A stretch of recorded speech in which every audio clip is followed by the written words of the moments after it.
What's poppin', everybody? This is Seven Warlords 4, and the time has finally come for me to open the Seven Warlords of the Sea One Piece starter deck, which is pretty much the Crocodile starter deck as far as I'm concerned.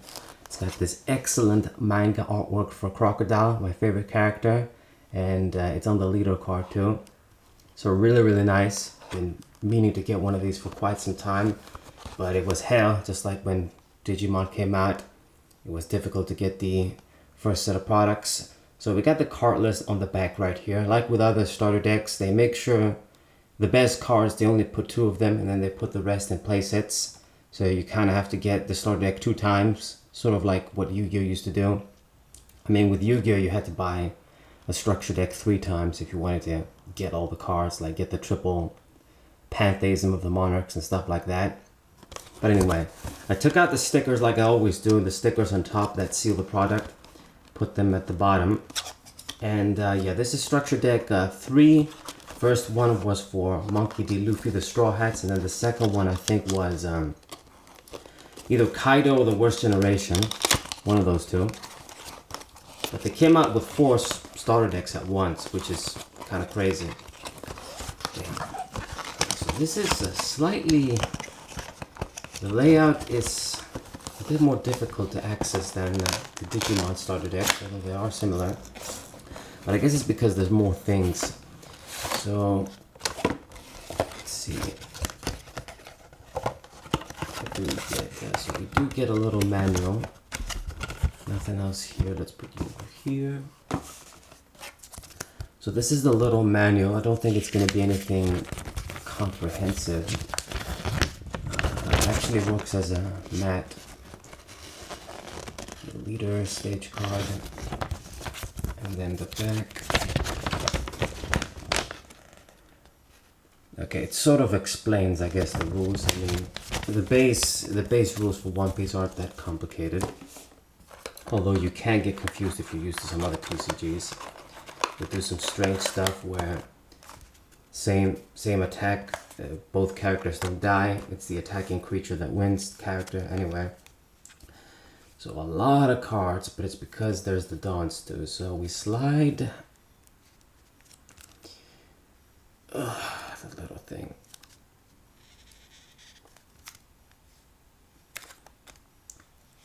This angle makes it kind of difficult, but anyway, we got it. Put you here. So these are the Dawn cards. They're generic. 1, 2, 3, 4, 5, 6, 7, 8, 9, 10. Standard stuff. And then we got the best card, artwork wise here, Crocodile. I love this manga artwork. I've said this a billion times by now in like all of the matches where I use this deck on my channel, Whimsy Players, but I wish the effect was sort of different. I kind of got used to it. You can definitely make use of it, but I would rather it wasn't a bounce. It was something else that sort of gives you card advantage. It's not a minus. But mid to late game, you know, when you're at 10th Dawn and you're going to get to it, your sort of your turn anyway, after you play your cards, you can bounce something and it's almost like you gain the effect for 2. So it's not bad. I love this artwork. I can't stress that enough.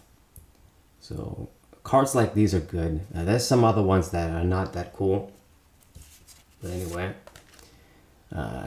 Then we get the 2 Holo Crocodile cards here. This card is okay. It's a blocker. 5/6. And the other effect, I wish it was something else different once again. But I mean, it can come up. You block and then you spin an opponent's low-level character. They're gonna be they can play around it though. Like when they see this, they know, and then you put it on, they'll think, okay, I gotta do what I gotta do to maybe stop this. Attack with the small dude, put a bunch of Don cards on him or something. It's just not the greatest secondary effect. Boa Hancock is better. But that's what we get. This artwork is also kind of nice. It's manga artwork once again, but not as good as the leader. Then we get Flamingo. I'm pretty confident this is manga artwork as well from Ichiro Oda, but this is another card that I do not like. Low attack for 7 cost, and then the effect isn't even that good. You just put something in hand and it even has a cost. It's like a 7 or less, I believe, right? Yeah, 7 or less. It's not even anything. So Mihawk from the first set, the holo, is better. It costs more, but it has higher attack, and it puts the card in the deck. It's just much worse. There really isn't any reason to use this, in my opinion. But anyway, I mean, okay, you're gonna put something big in hand, and they gotta play it again. But there's just better cards out there, I'd say. Anyway, so we get 2, and then we get Edward Weevil. This guy's kind of cool. We haven't seen too much of him in the anime, but eventually I think we will see more of him if he's Whitebeard's son for real. I think he might be. I mean, Ichiro Oda, I don't think he would be doing this and then, oh, he ended up being wrong.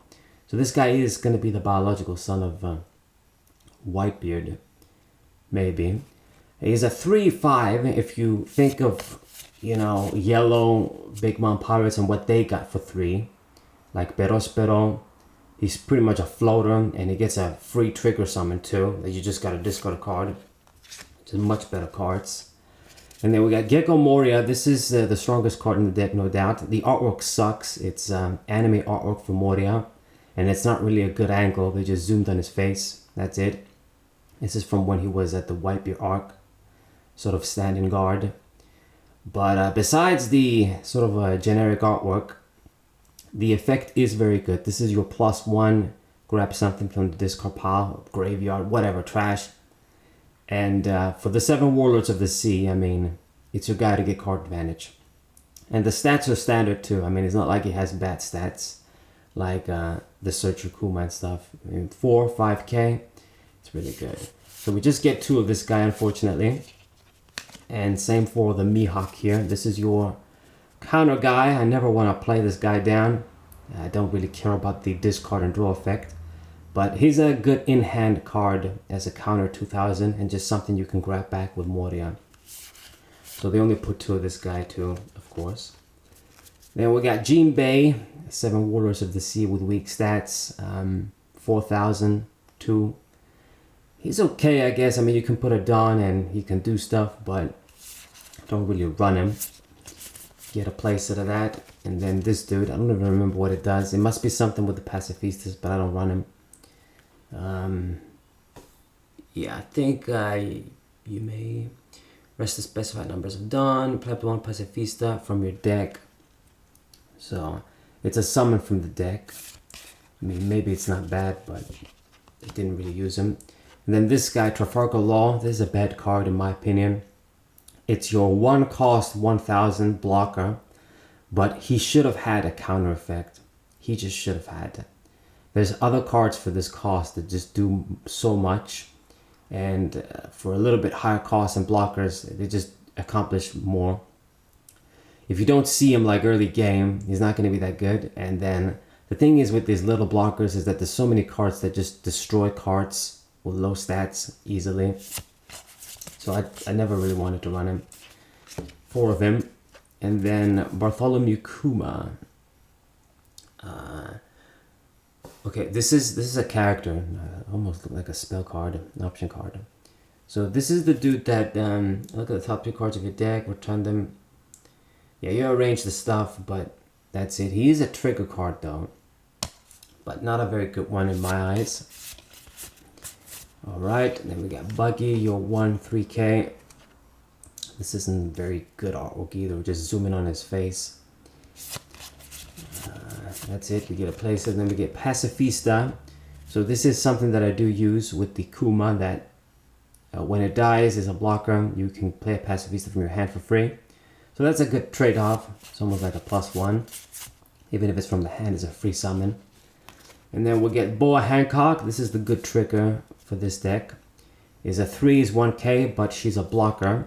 And this is anime artwork too, but it's actually some of the good ones. I mean, I guess it helps that Boa's a hot chick, but this is from when she appears and against the Navy ship and that Vice Admiral, I think manga was his name, and everybody's like surprised, they can't believe it. So that's her, and she's a trigger card, of course, so that's a good thing. Low stats, but you get blocker 2 for 3. So if you don't get her in the life and get the counter. I never want to play her from my hand 3 for just 1,000, but she becomes a good counter, a counter basically in the hand. And then we get Marshall D. Teach. This guy just had so much potential, but in the end, he's just an unlikable character. I don't want to get into the story of One Piece, but I mean, it's not that he's a bad villain. It's just that he's a pussy-ass villain. You know? You can't like act tough and then when you're about to die, beg for your life sort of shit. I don't think that's cool. But he has a good effect. I think it's like, you return a character of 3 or less to its owner's hand, but once again, it's a minus, so I don't like it. Give us 2 of this guy. And then we got Sabus.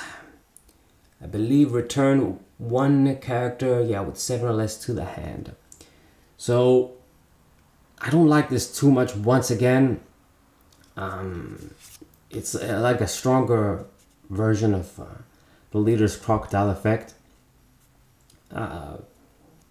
That's it. I mean, and it's a trigger. When you get it off the trigger, it's good, but I don't really want to run this. I did try running it, but when you don't get it in the triggers, once again, I never want to resolve it. Pay for just to put something back. Then you get the thrust pad cannon. So this, it's a counter. You return a character up to 3 of this in hand once again. So you get that, and then Mellow Beam. Okay, so Love Mellow they called it. So this is the best sort of counter here because it gives you a good bonus, 4,000, and then if you play this with a low hand, you get to draw a card too. So it's like you didn't lose a card. So it is good. It goes for a few euros on card market. They only give us 2. It's not exactly a card that I run a lot. I tried it, but it's the better of the spells in this deck, you could say. And this is the Crocodile deck. Hopefully more support, more Seven Warlords of the Sea cards for blue come out for this guy. We get like the new sort of purple, I think yellow Crocodile cards from Kingdoms of Intrigue, and then you got the Don Quixote Pirates with Flamingo as a leader there, as a sort of archetype. They're fine and dandy, but I mean, I'd rather just... I guess I still need to use the cards. I was really into them when I was reviewing them on Kingdoms of Intrigue. But it'd be good if, they don't give up on, the beginning archetypes, I guess. Like, I guess you could say this is an archetype, Seven Warlords of the Sea in blue. I don't want it to be where after a couple of sets, the old cards become irrelevant. I want them to be complementary to each other, like the Pokemon EX era from Gen 3. But anyway, this is the starter deck, guys. I don't want to say I'm going to have more One Piece opening soon because I don't have anything ordered just yet, but we'll see. I hope you guys enjoyed this video. Subscribe to the channel, leave a like, share the video with your friends, and I'll see you guys next time. What